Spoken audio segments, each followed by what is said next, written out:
Nama pemain import Johor Darul Tazim, JDT, Enzo Lombardo kembali menjadi sebutan penyokong pasukan selatan tanah air itu. Ini selepas kelibatnya dilihat bersama kumpulan pemain, staf kejurulatihan dan staf sokongan JDT yang melaungkan takbir raya untuk tahun 2025. Sebelum ini, Lombardo terpaksa berehat lama akibat kecederaan serius yang dialami pada September 2024. Masalah kecederaan itu turut menyebabkan Harimau Selatan membawa beberapa tonggak import baharu sebagai pengganti. Antara nama yang dibawa masuk ialah Jonathan Vieira, Jesse Rodriguez dan Samu Castillo. Ramai penyokong JDT berharap bekas bintang Malorce itu sudah pulih sepenuhnya daripada kecederaan dan kembali membantu pasukan. Selain Lombardo, kelibat bek tengah kebangsaan, Feroz Baharudin turut kelihatan dalam video sama.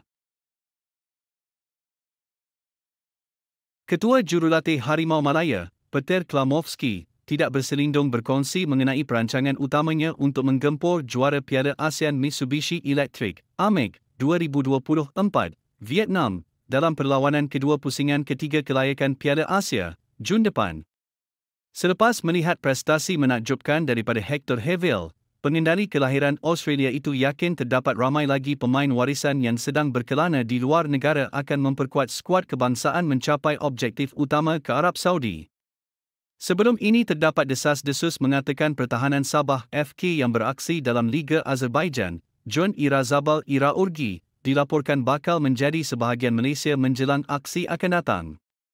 Tambahnya, bintang Harimau Selatan itu berupaya menjadi senjata terkuat negara apabila dipilih menyertai senarai panggilan pemain usai proses kerakyatan berjalan lancar.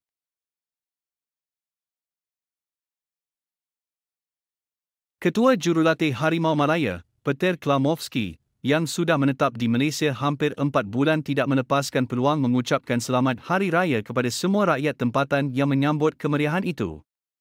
Kedatangan pengendali kelahiran Australia itu disambut meriah selepas berjaya memenangi tugas pertama menewaskan Nepal dalam perlawanan pusingan ketiga kelayakan Piala Asia 2027 di Stadium Sultan Ibrahim, SSI, minggu lalu.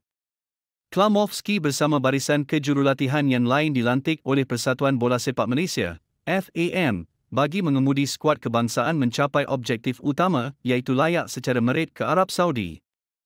Beberapa pemain tempatan yang sedang beraksi di luar kini dalam radar untuk dinilai sebelum diserap ke dalam Harimau Malaya.